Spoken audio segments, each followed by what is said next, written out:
Fala galerinha, tudo bem? Vamos começar a trabalhar agora um capítulo fantástico dentro da química, que é o capítulo da eletroquímica, muito cobrado em todas as provas, não é? No Enem, que é a nossa referência, mas também cobrado, né, em muitos outros vestibulares. É um capítulo chave para a gente, é um capítulo que se aproxima muito do nosso dia a dia, não é?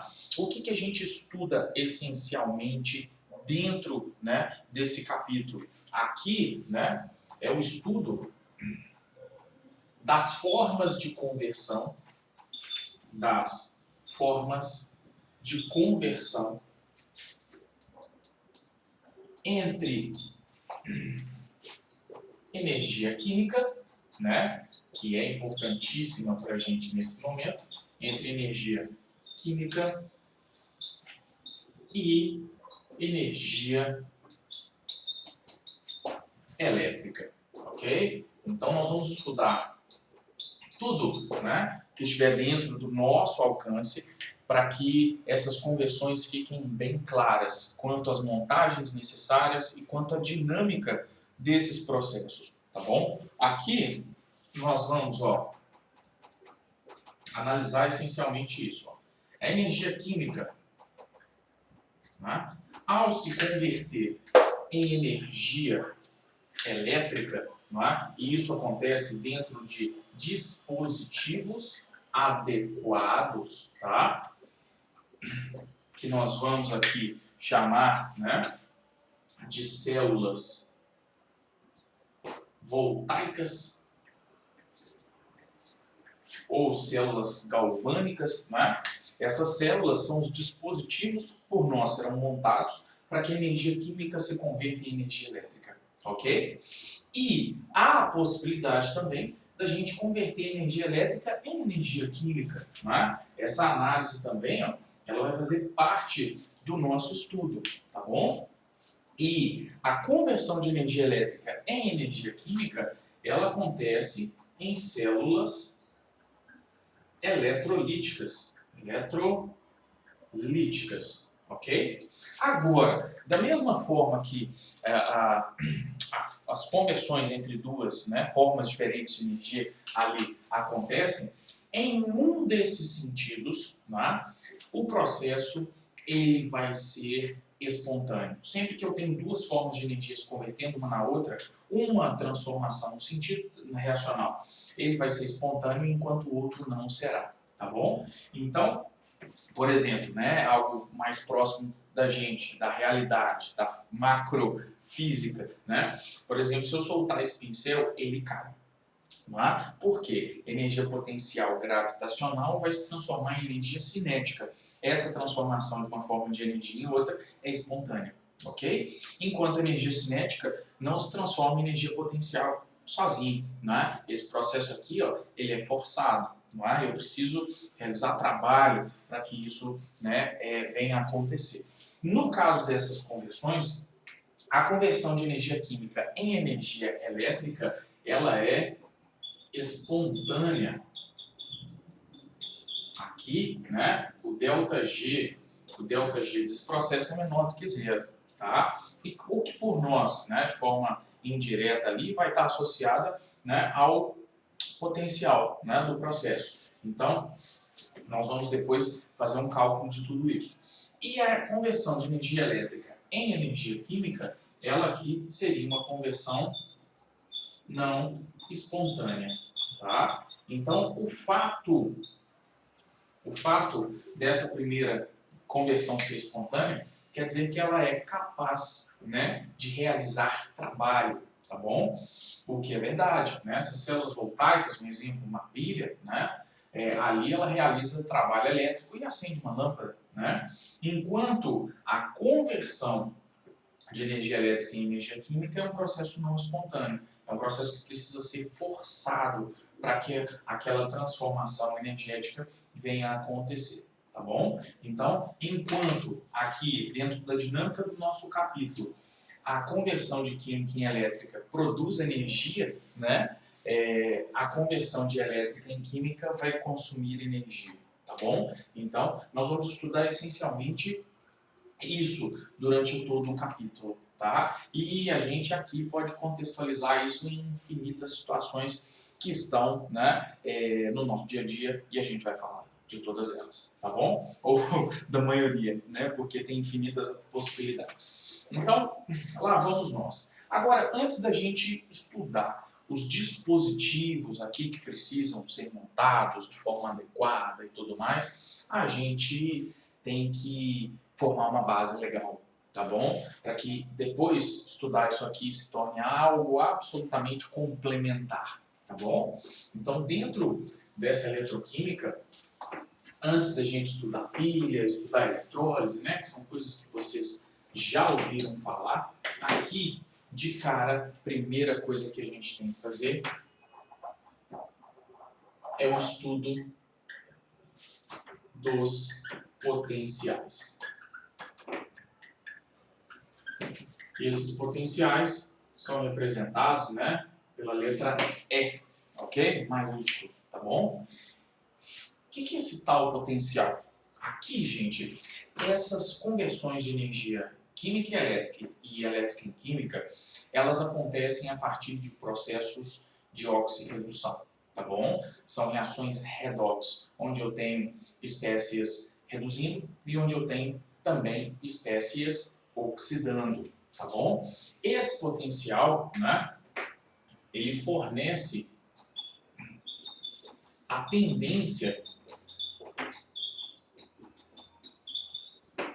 de um elemento, tá? Ou composto, elemento, né? Ou composto, em sofrer um processo redox, tá? Seja aqui uma redução ou seja uma oxidação, tá bom? Então, nós temos as duas possibilidades. Eu posso reduzir, dependendo, né, da espécie que eu tenho sendo analisado, mas eu também posso ser oxidado, ok? Então, esses potenciais eles vão servir exatamente para isso, para que eu possa ter uma capacidade, né, em prever se, ao combinarmos nós dois, se eu serei reduzido, ou seja, se eu vou ganhar elétrons, ou se eu serei oxidado. Então, os potenciais eles vão exatamente atender a essa finalidade. E esses potenciais, não é, eles podem ser de dois tipos, tá bom? Agora, nesse caso, não é, eu não posso esquecer uma coisa, ó, os potenciais, eles são medidos em condições padrão, tá? Para que eu tenha a possibilidade de analisar e comparar e prever, né, essa tendência em sofrer um processo, a gente sempre faz a medição, a gente sempre mensura em condições iguais. Então, o seu potencial, a sua tendência e a minha são medidas nas mesmas condições. E quais seriam elas? Aqui, ó, 298 Kelvin, né, que corresponde a uma temperatura de 25 graus Celsius, tá bom? Nós aqui trabalhamos com concentrações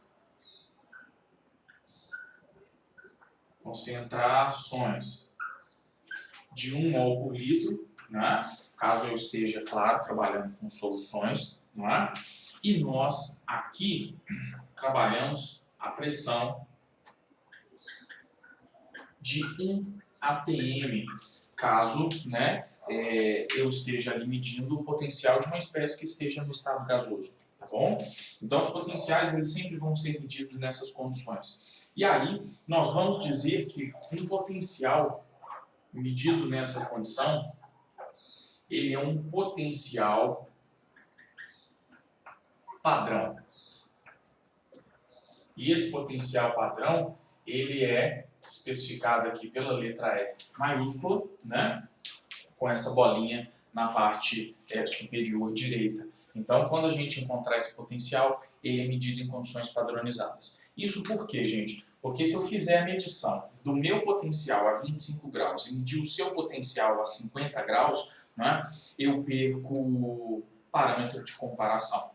tá bom? Então, por quê? Porque pode ser que a 25 graus eu perca elétrons para você, mas pode ser que a 50 graus eu ganhe elétrons de você. Então, a temperatura, ela influencia no potencial, por isso que eu tenho que fixar, não é?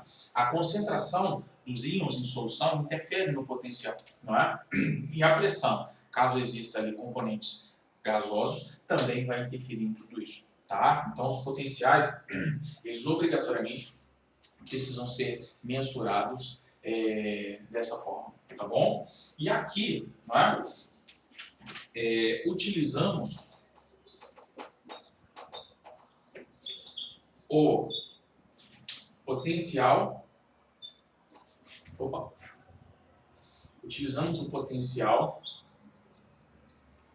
padrão, né? Na análise, né? Nós utilizamos o potencial padrão referência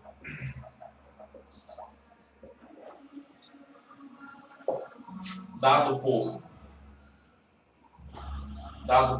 né? Ou seja, nós vamos usar uma referência aqui na nossa análise que vai ser o potencial do hidrogênio, ok? Então, o hidrogênio, ao sofrer tanto redução quanto oxidação, né? Produzindo aqui H2, ok? O balanceamento aqui não vai fazer a menor diferença na nossa vida, ok? Esse potencial do hidrogênio, tá? Ele é igual a 0 volts. Então, toda e qualquer referência vai ser baseada exatamente no que eu acabei de colocar aqui para vocês. A gente vai usar o eletrodo padrão de hidrogênio para fazer o cálculo desses potenciais padrão para os outros compostos, tá? Que é o que eu vou mostrar agora aqui para vocês, ok? Então, vamos lá e vamos ver o que vai sair de novidade.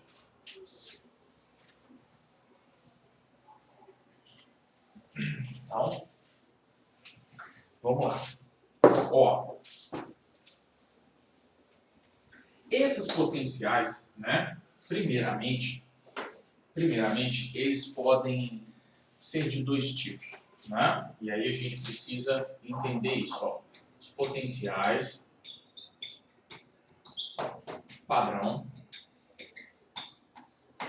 podem ser de dois tipos, ok? E quais tipos seriam esses, né? Eu vou dar um stop aqui e eu vou voltar como se nada tivesse acontecido, que eu vou recarregar meu pincel. Voltei. E aí, vamos lá. Quais seriam esses? Ó, a gente vai ter o potencial padrão de redução, que a gente vai chamar aqui de ERED, tá? Por padronização, é ele quem vai aparecer para a gente, tá bom? Então, esse potencial padrão de redução, o que ele fornece? Ele fornece a tendência em ganhar elétrons. Ganhar elétrons, ou seja, a tendência em reduzir, tá bom? E esse potencial, gente, ele é medido em volt, tá bom? Então, por exemplo, ó, esses potenciais eles são tabelados. Ninguém precisa decorar potencial absolutamente nenhum, tá bom? Então, os dados que eu vou colocar aqui eles são fornecidos pelas questões, tá? Então, por exemplo, o cobre 2+, né? Na forma oxidada. Opa! Na forma oxidada. A tendência dele, né, em ganhar elétrons e se apresentar na forma reduzida, tá bom? Esse potencial de redução, ele é igual a mais 0,34 volts. Muito cuidado, o sinal ele é importantíssimo para a gente, tá bom? E como eu disse para vocês, o potencial padronizado ali para que a gente possa né, determinar todos os outros potenciais é o potencial do hidrogênio. Então, eu vou mostrar isso para vocês daqui a pouquinho. O cobre foi associado ao hidrogênio e o potencial dele medido foi de 0,34, positivo. Então, isso quer dizer que, em comparação ao hidrogênio, ele tem uma tendência maior em ganhar elétrons. Por isso que o sinal é importante para a gente. Tá? E aqui, né, isso é padronizado, tá bom? O potencial sempre vai ser o mesmo. Sempre o mesmo. Mesmo que eu multiplique a minha equação por 2, divida a minha equação por 2, o potencial não se altera jamais, tá bom? Isso aqui não é ΔH não, combinado? Então, eu tenho aí um dado potencial. Legal. E aí, vem aqui pra gente também o potencial padrão de oxidação, que também pode ser fornecido, né, por uma dada questão, que é o EOX. Esse EOX é o potencial padrão de oxidação de um dado composto ou elemento ali, tá bom? Então, exemplo, ó. E aqui eu vou te dar 2, porque eu quero mostrar uma coisinha. Zinco, na forma metálica, se transformando em zinco 2+, aquoso, mais 2 elétrons, ou seja, ele está sendo oxidado, perdendo elétrons. Então, o potencial aqui, ó, o EOX, ele é de mais 0,76 volts. Ninguém precisa decorar esses números, tá bom? Eu sei de cor, ok? Outra coisa, só chamando a atenção. Eu não preciso necessariamente dar isso. Por que não, Cris? Se eu te der a equação, você já sabe que se trata de uma oxidação, porque eu estou perdendo elétrons, tá bom? Se eu, né, te der só a equação e esse potencial, eu não preciso falar que ele é de RED, porque eu estou ganhando elétrons, tá? Então pode ser que isso venha omitido. Agora, se a equação não vier, eu tenho que te dizer. Então, o RED e o EOX, ok? Então, o que esse mais 0,76 indica? Que em relação ao hidrogênio, o zinco ele tem uma tendência maior, né? Positivo indica isso, se comparado ao zero, em perder elétrons, tá? E aí eu quero colocar mais uma aqui, ó, exatamente para que eu possa chamar a atenção para uma coisa que é importantíssima para a gente, tá? Aqui, ó, cobre metálico, ou cobre na forma reduzida, tá? Vai se transformar em cobre 2+, aquoso, mais 2 elétrons. O potencial de oxidação aqui vai ser de menos 0,34 volts. Peraí. O sinal é importantíssimo, né? O que esse menos 0,34 indica? Esse menos indica que se eu for, né, comparado ao hidrogênio, que é o padrão zero, né, eu tenho menor, menos 0,34 é menor do que zero. Eu tenho menor tendência do que o hidrogênio em ser oxidado, né? Então, eu seria reduzido se a ele me combinasse. Então, o potencial, gente, ele serve exatamente para isso, para que eu tenha ciência das reações que vão acontecer quando as combinações existirem. Por exemplo, aqui, ó, se eu combinar, né, zinco e cobre, o que esses potenciais fornecem para a gente? Qual dos dois tem maior potencial de oxidação? Zinco ou cobre? Só olha o número. Considerando o sinal, tá, gente? Positivo e negativo aqui indicam o eixo, né? O sentido do eixo, menor que zero, maior que zero. Qual desses números é maior? Esse. O que isso quer dizer? Se eu combinar zinco e cobre, o zinco tem maior tendência em perder elétrons, em ser oxidado, ok? Enquanto, né, o cobre, portanto, teria que ser reduzido. Se um perde, alguém ganha, tá bom? Eu esqueci aqui, né, de colocar para vocês que esse potencial ele fornece, né, a tendência, como eu fiz em cima, fornece a tendência em perder elétrons, ok? Ou seja, em oxidar, ok? Agora, para a gente fechar só esse quadrinho aqui, o que eu quero que vocês entendam e compreendam que é muito importante? Percebam que eu coloquei o cobre aqui, ó, tanto em redução quanto em oxidação. Por quê? não é? Vê se faz muito sentido, gente. Se eu, elemento, composto, não interessa. Se eu tenho uma alta tendência em ganhar elétrons, a minha tendência em perder esses elétrons tem que ser o quê? Baixa. Faz sentido, não é verdade? Se eu tenho uma enorme tendência em perder elétrons ao me combinar com outros, a minha tendência em ganhar elétrons, portanto, é baixa, não é verdade? Ou seja, para um mesmo composto, né, ou elemento,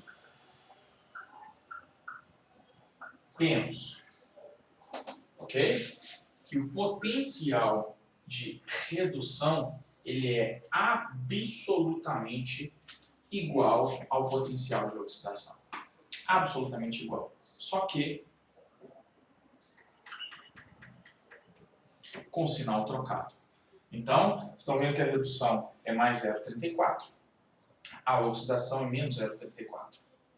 Se a oxidação do zinco é mais 0,76, a redução do zinco seria menos 0,76. Então, se eu tiver um potencial de redução, eu tenho também o potencial de oxidação, tá bom? O ideal é que a gente sempre trabalhe com os de redução, ok? Mas, isso é questão de oxidação. Troca isso não. Só isso, tá? Então a gente consegue fazer essa brincadeira numa boa, ok? Então, vamos continuar daqui a pouquinho no próximo vídeo. Valeu, galera!